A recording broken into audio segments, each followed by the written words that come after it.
Good morning. We're moving along. Now, welcome to part 6.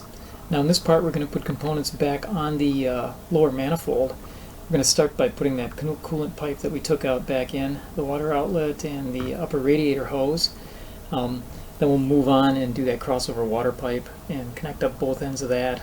And then the fuel rail will be remounted. We're going to put a standoff back in for the coil pack and a couple electrical connectors plugged together. The alternator mounting bracket, that piece will be put back in, and we'll finish with the alternator. It also pays some attention to these lines, water lines and such. This has a gasket on it. I've cleaned it up with steel wool the best I can.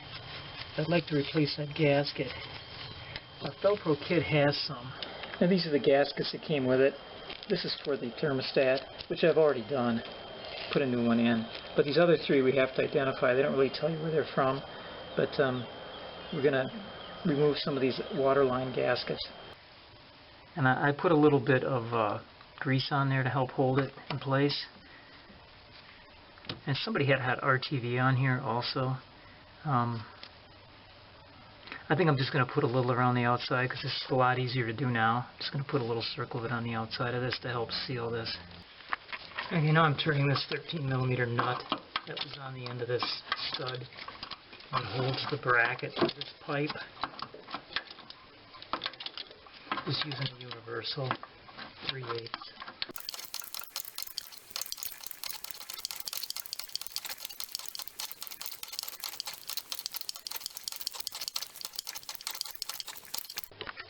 Okay, don't forget that wiring harness that fits in a little hole there. There it is. Okay, next up we had uncoupled the upper radiator hose. Put that back on, the large pipe going into the thermostat. Okay, next we'll put this water pipe that crosses over the top of the manifold back in place.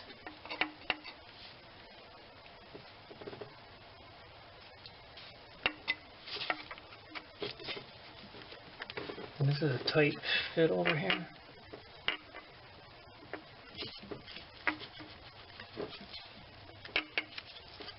It came out hard.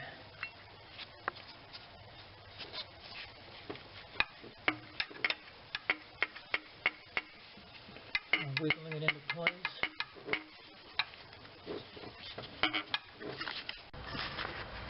So this one right here, there's another one right here, and I think that's the next size, a rubber round O-ring.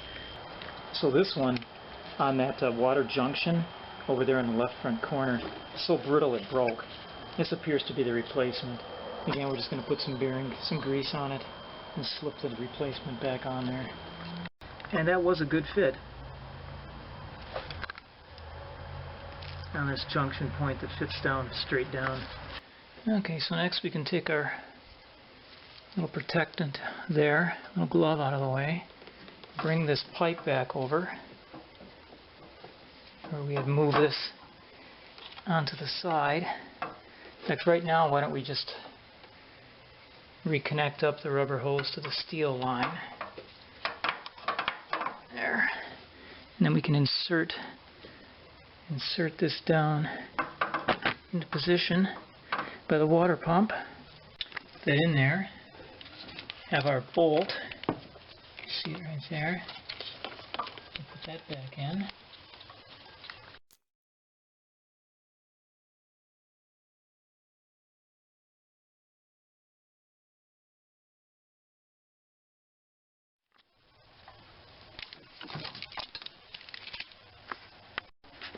Okay, don't forget this bracket here, held on again by a 8mm.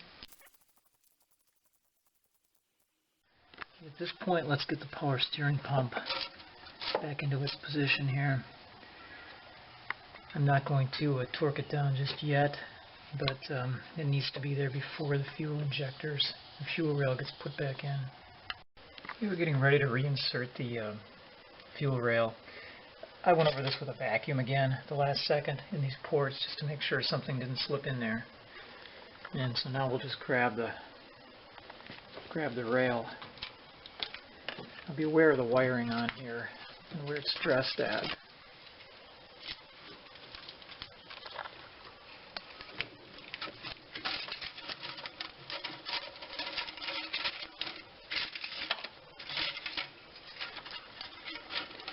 And there is this plug right here that goes into the coolant temperature sensing unit.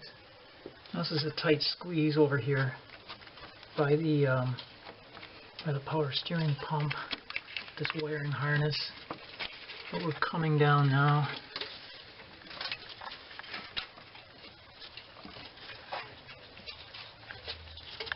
Into position.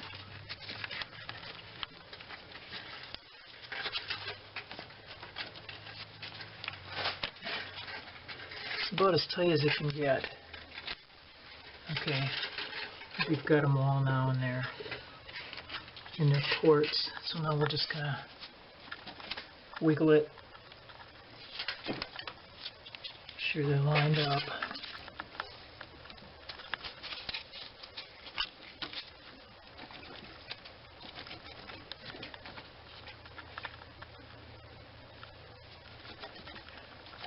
Okay, I think we've slipped it down into position. And these two go, bolt the fuel rail assembly onto the manifold.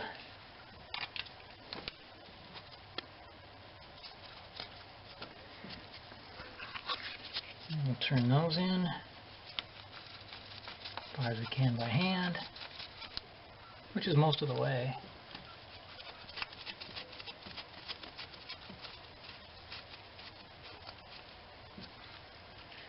And then there's the other connector here, the other bolt here that bolts the rail to a bracket down here.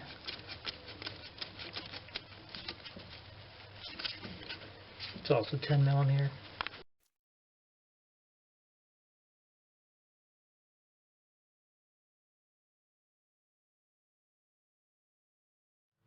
I remember this fella here, the standoff for the coil pack that goes just above the lower intake or lower valve cover mounting bolt. So I can't really show that too well, but I'm going to have to go down there and put that in. There that is right there. That's got that little 5.5 millimeter hex head on it. It's a stud. You don't need a bunch of torque on this. There it is. And we've got a couple of electrical connectors we could reassemble now. This one here that goes to the injectors, running over the top of the power steering pump, fits into a slot there. Then there's this one that comes from the, I believe it's the camshaft position sensor. We'll reconnect that one up. I think it's a little locking clip. Keeps that connector from coming apart. Okay, we're going to do the alternator bracket. Now to simplify this, I'm going to remove the tension. Kept the bolt with it. This is a fairly long bolt if you get these mixed up. They're all different. So we're going to take this out and put it in after we mount the bracket. So the bracket has 3 mounting bolts. This is the lower one. This lower one's 35 millimeters long. The middle one happens to be 10 millimeters longer, 45 millimeters. And the one for the tensioner that's screwed up is the same, 75 millimeters. And so this engine lifting piece here mounts through 3 of them. The tensioner, the middle, and the lower. That bracket fits behind those. Okay, here's the back bracket bolt. And this one also is 75 millimeters. Okay, I'm going first to try to mount the middle bracket. So there's our middle mounting hole. There's the tensioner. Down below you can't see that one. That's the lower one. And the back one you can't see either, of course, because it's way back behind this valve cover. So we're going to try to hit this one. Okay, this wasn't too bad to get this one started. Now that we've got the one started, see it down there, we'll do the lower one. Like it's turning in most of the way by hand. So before we get it too tight, let's go do the lower.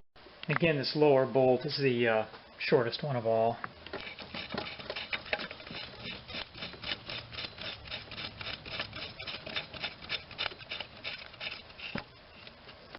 Okay, that went pretty easily. Now the back one should line right up. Get a little wheel. And it does. Okay, now the tensioner's gone in. Again, it's got that little alignment knob on it. I'm not going to run a bunch of video here. This is going to be too hard to tell. So there you can see the position of the tensioner. That little alignment knob is lined up now. Or the holding knob, or whatever you want to call it. So it points in roughly that direction. And now we're just going to torque these all down. Okay, it's time to crank these 15mm mounting bolts down.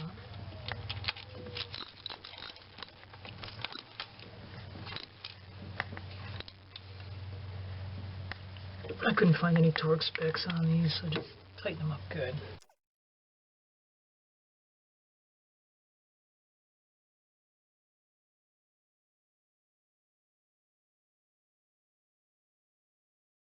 Putting it back in, leave this bolt in, because you're not going to be able to slide it in on this application against the firewall. At this point, we can bring the alternator back over.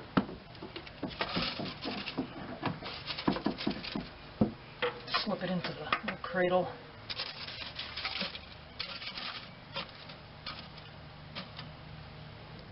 The alternator mounting bolts come in two different lengths. The left side one is 75mm. And the right side rear one is 50. Slip in after it's in position. Here.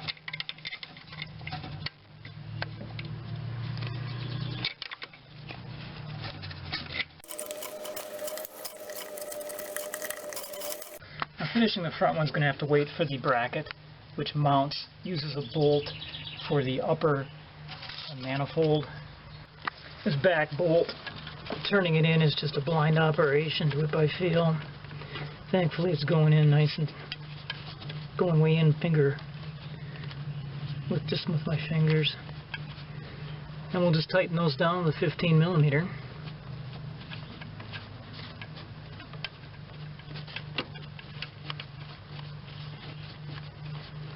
In fact, though, it's probably going to be smart not to just tighten these until we get that final bolt, the nut mounted over here.